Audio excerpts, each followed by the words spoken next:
Welcome to the Autism Infocast. I'm Peter Clark, founder and chairman of the Autism Info Center. Our podcasts delve into every part of autism and neurodiversity, and we want to help you spread understanding, respect, and kindness for those whose lives are affected. Whether you're autistic yourself, or whether you know or care for someone who's autistic, or maybe you just come into contact with autistic people in everyday life. Either way, please feel free to check out our hundreds of articles, videos, books, and training courses at autisminfocenter.org. And I'll leave you now in the capable hands of today's hosts, Jemima and Theo. Over to you. We hear a lot about neurodiversity these days, but really getting what that means, how people actually experience the world differently, that's key. Right, absolutely. It's about connection. Yeah. So today, we're diving into autism, trying to look, beyond the usual ideas, understand the impact. On the individuals themselves and, on the people around them, too. Exactly. And our goal isn't just like facts and figures. It's about real understanding, support, acceptance. How can we help? Right. And we've got some really insightful sources to guide us. There's I'm Autistic, Hear Me Roar, which is a really powerful personal take. Okay. Then the Autistic Robot Man. Wow, that one really digs into masking. Hiding autistic traits. Masking, yeah. We'll get into that. And also Understanding Autism, which gives more sort of practical advice. So a mix of personal stories and guidance. Exactly. Our mission, if you like, is to pull the key insights from all three, give you a clear picture, and some real practical ways to be supportive, moving past the misconceptions. Okay, great. Let's jump in. First off, what is autism? Because it's clearly not just one thing, is it? No, not at all. That's the first crucial thing to grasp. It's a spectrum condition. A spectrum. Yeah. I'm Autistic, Hear Me Roar explains this really well. What's hard for one person might be easy for another, and vice versa. It varies hugely. Like different personalities. Kind of, yeah. Think about how everyone's brain is wired a bit differently. Yeah. Hair colors, the book suggests, autistic brains just have different wiring. It's neurodiversity, and it's a core part of who they are. Right. And it's not something broken that needs fixing. I liked how I'm Autistic, Hear Me Roar put it. Like it's part of their identity, even a touch of magic. Yes. It reframes it completely, doesn't it? It shows that these differences, they make the world more interesting. Imagine if we were all the same. Oh, boring. Exactly. So embracing neurodiversity means valuing these unique ways of seeing and being in the world, celebrating it even. Okay. Now, something that comes up again and again is sensory sensitivities. It sounds like just the everyday world can feel totally different. Oh, massively different. This is central in I'm Autistic, Hear Me Roar. Sensory inputs, sounds, sights, smells that can be experienced much more intensely. That's hypersensitivity. More intense. Yeah, like the volume turned way up. Or sometimes less intensely hyposensitivity, where someone might actually seek out stronger sensations. Wow. Okay. Can you give us some specific examples, like day-to-day stuff? Sure. Let's take hearing. Everyday noises, traffic, a busy cafe, even a ticking clock can feel incredibly loud, overwhelming, sometimes actually painful. Painful, just from sound. Yeah. So for you listening, just being mindful of noise levels can be a huge help. Then visually, bright lights are often a big one. Sunshine, fluorescent lights in offices or shops. Oh, those fluorescent lights. Right. They can be really uncomfortable, even painful too. The book mentions that darker, maybe neutral colors can often feel calmer. Okay. And smell. Olfactory sensitivity, often a very strong sense of smell. So things like perfumes, cleaning products, strong food smells, they can be overpowering, nauseating even. So like using unscented products could actually make a difference. It really could, yeah. The book suggests eco-friendly, unscented stuff, or maybe carrying a preferred gentle scent to sort of counteract other smells. Fascinating. Okay, what about taste and touch? Seems like those could be tricky too. Definitely. Gustatory or taste sensitivity. Textures can be a big thing. Certain tastes might be really disliked. The book mentions garlic, fish as examples. But the flip side is someone might have a really refined palate, great for cooking. Ah, right. Silver linings and Touch, tactile sensitivity. Think clothing labels, scratchy fabrics, seams. Like they hate scratchy labels. See? For some autistic people, that discomfort is magnified hugely. Soft, seamless clothes can be essential. Weighted blankets are sometimes helpful too. That deep pressure can be calming. It really sounds like navigating a world where all the sensory dials are just off somehow, or maybe just set differently. That's a good way to put it. And it's not just those 5 senses we usually think about. Right. There are others. Yeah, proprioception, knowing where your body is in space. Some autistic people might struggle with coordination, feel clumsy. Others might be incredibly precise. Okay. Then vestibular sense, balance and movement, getting up too quickly, swings, roundabouts. That can be really disorienting for some. Others might have amazing balance. So it varies massively even within these senses. Hugely. And temperature thermoception. Difficulty regulating body temperature is common. Feeling too hot or too cold really easily. Layering clothes is often key. Wow. And even pain nociception. Some might have heightened pain sensitivity. Others might feel pain less intensely, which has its own risks, obviously. It's a lot to manage. Yeah. Just existing sounds like it takes extra energy. It absolutely can. And when all that sensory input gets too much, when the volume is turned up too high, as "I'm autistic, hear me roar" puts it, that can lead to autistic burnout. Autistic burnout. Yeah. That sounds really serious. What exactly is that? It is serious. It's basically profound exhaustion. Mental, often physical too. It builds up over time from all the stress, from constantly trying to cope with overwhelming sensory input, navigating confusing social rules, and often from masking, trying to fit into a neurotypical world. Right, masking again. So the effort of hiding autistic traits contributes to burnout. Massively. It's like your brain and body just run out of energy reserves from the constant effort. What are the signs? How would you know if someone or yourself is heading towards burnout? Well, the book lists things like feeling constantly overwhelmed, like you just can't cope, increased anxiety, withdrawing socially more than usual, finding everyday tasks incredibly difficult. Like just getting dressed or making food. Exactly. Also, autistic traits might become more obvious, like more stimming. And interestingly, the ability to mask might decrease. You just don't have the energy for it anymore. It sounds like more than just being tired. Oh, much more. It's a deep depletion. It needs proper rest and a significant reduction in stress to recover from. And it can have a cumulative effect over years. So managing those sensory sensitivities we talked about, No. that's actually a way to help prevent burnout. Definitely. If you can create environments or find ways to cope that reduce that constant sensory overload, you're lowering the baseline stress. You're saving energy. You're keeping the volume manageable. Which brings us squarely back to masking. The Autistic Robot Man. That title itself is powerful. Tell us more about what masking is. Yeah, it's such a vivid description. Masking is essentially suppressing your natural autistic self to try and blend in, to appear neurotypical. How does it work in practice? The Autistic Robot Man talks about developing subroutines, like learning scripts for small talk, forcing eye contact, even if it's uncomfortable, mimicking facial expressions or tones of voice that don't come naturally. Faking emotions, like pretending to be delighted by a gift. Exactly. Or suppressing the urge to stim those repetitive movements we'll talk about. Hiding intense special interest because you worry people will think you're weird. It's a constant performance. A performance. Yeah. The book calls it the performance paradox, right? Right. Getting good at acting normal, but feeling totally fake inside. Precisely. You might look like you're coping fine, fitting in perfectly, but inside you're running complex calculations. Am I making enough eye contact? Too much? Was that sarcastic? What should I say now? It's exhausting. And there's a cost. The book mentions a professional masking tax. Yeah. The extra brain energy it takes just to navigate a typical workplace. Monitoring your communication, managing sensory stuff under fluorescent lights, trying to decode office politics or vague instructions, it all adds up. What are the consequences of doing this long term? It sounds unsustainable. It really is. It leads to cognitive overload, that feeling of your brain being full. Emotional drain definitely increases anxiety and depression. And, as we said, it's a major contributor to burnout. Wow. So the Autistic Robot Man also talks about unmasking then. Learning to stop performing. Yes, and it frames it as a really positive journey, reclaiming your authentic self. It takes huge courage, though.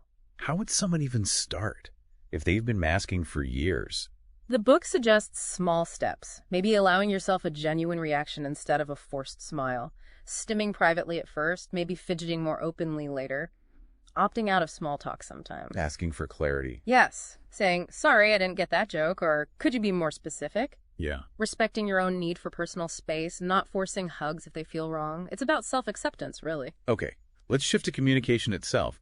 This seems like another area where understanding is really crucial. It is. Both understanding autism and the Autistic Robot Man highlight that autistic communication is often very direct, literal. Literal. Yeah, taking things at face value. So sarcasm, metaphors, idioms, those things neurotypical people use all the time can be really confusing. Like that example from the autistic robot man, get all our ducks in a row. Someone might actually picture ducks. Exactly. It paints a clear picture of the potential for misunderstanding. And interpreting non-verbal stuff, facial expressions, body language, tone of voice, that can be tricky too.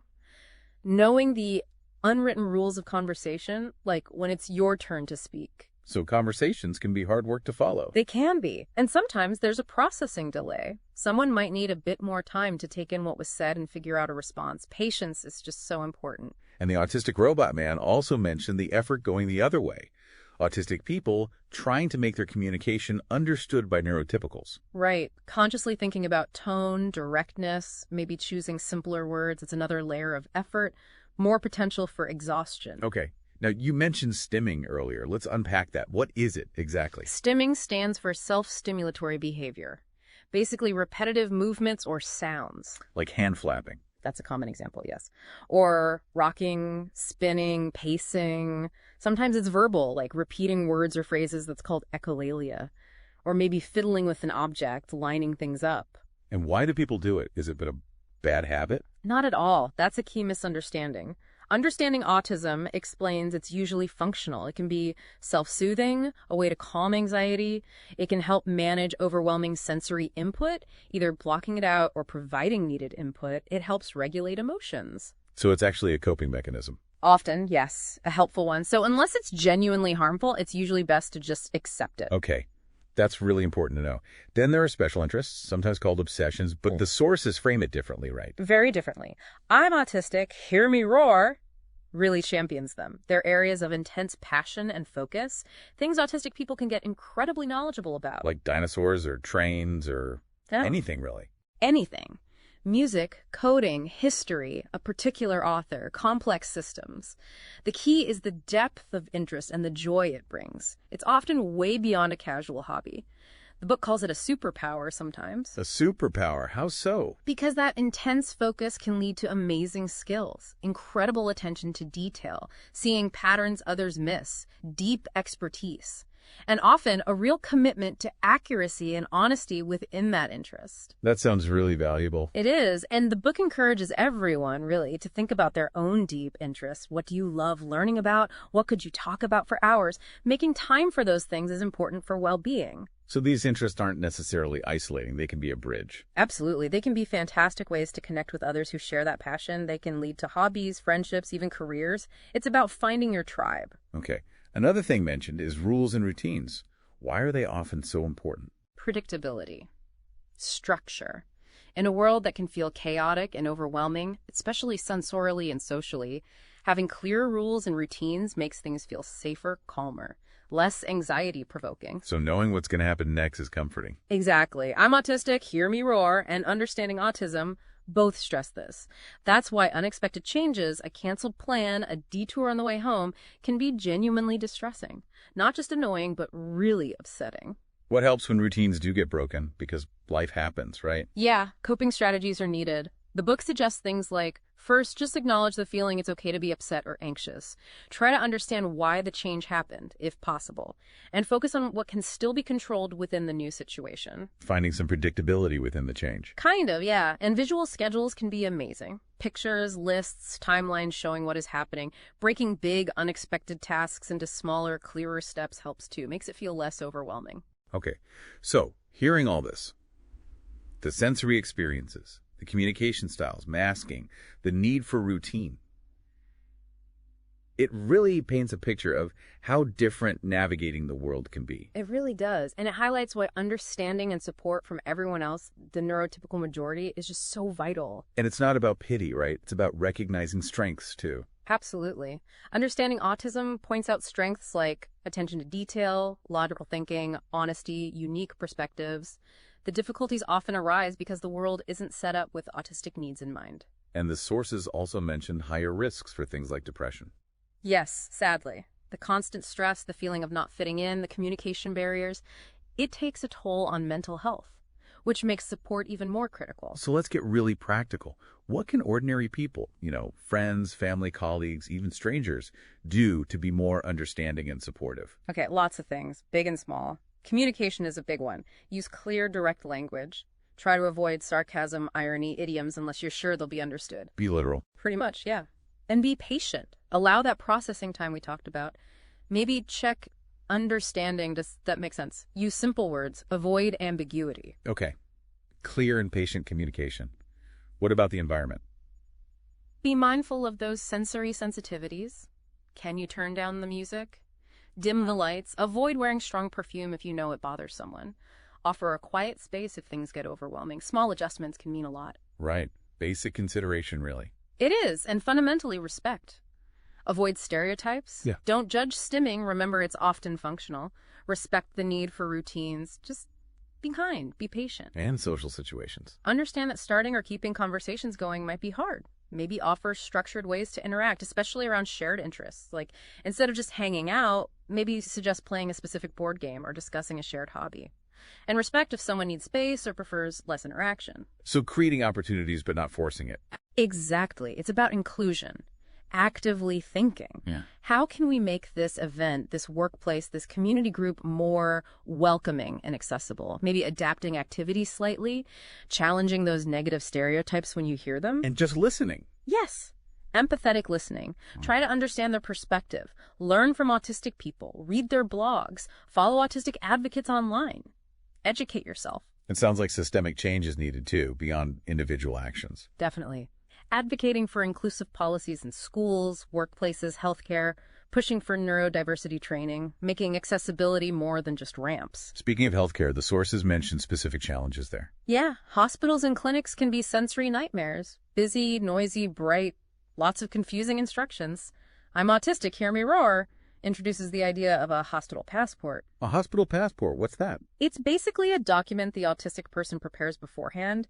It clearly tells staff about their specific needs, communication preferences, sensory sensitivities, what helps them stay calm, emergency contacts, everything important. Wow, that sounds incredibly useful. Takes the guesswork out for staff. Totally. It empowers the patient and helps staff provide better, less stressful care.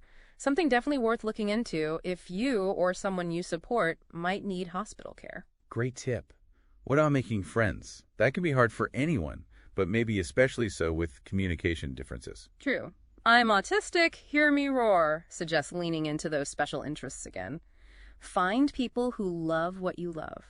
That's a natural starting point. Join a club or online group. Exactly. Maybe start with one-on-one interactions if big groups feel daunting. And crucially, be yourself. The right friends will appreciate you for who you are. Don't feel you have to mask to make friends. And being clear about your own needs. Yes. Setting boundaries, saying, I find loud places difficult, or I need some quiet time after socializing. Good friends will respect that. And of course, the basics of any friendship. Be kind, be respectful, be trustworthy. Makes sense. And finally, there are formal support systems too, right?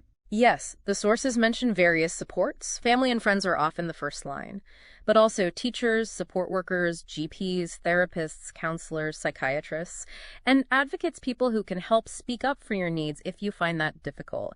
Different types of advocacy exist. Okay, so lots of potential help out there. Hopefully, yes. It's about finding the right support network. All right, we've covered a lot. As we wrap up this deep dive, what are the absolute key things you hope people take away from this conversation? Okay. Key things. 1, autism is a spectrum. Everyone's experience is unique. 2, sensory differences and communication styles are real and significant. Understand them. 3, masking is exhausting and has a high cost. We need to create spaces where people feel safe to be authentic. 4, special interests are strengths. Value them. 5, routines often equal safety and comfort. Respect that need. And the big one? The big one is that understanding, genuine acceptance, and practical support from everyone makes a massive difference. It's crucial for well-being and inclusion. So, thinking about action. What's one thing, maybe a small thing, someone listening could do differently after hearing this? I'd say reflect on neurodiversity in your own life, your own community. Think about your interactions. Could you be a bit more patient, a bit clearer in your communication? Could you make your home or workplace slightly more sensory friendly? Just one small change. Because those small changes add up. They really do. Creating a more understanding, flexible world doesn't just benefit autistic people, it benefits everyone. It makes the world richer. So maybe, just pick one thing to be more mindful of. And keep learning. Explore the sources we mentioned. Look up autism advocacy groups. Great final thought. Keep learning, stay curious, and be kind. Thank you, Jemima and Theo. I'm sure we've all learned something there today.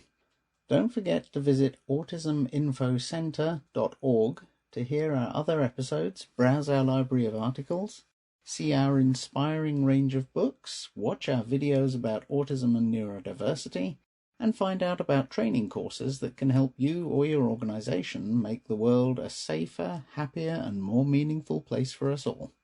If you've enjoyed what you've heard today, please feel free to spread the word about Autism Info Center. A quick mention on your socials is always appreciated. Until next time, this is Peter Clark from autisminfocenter.org. Have a great day.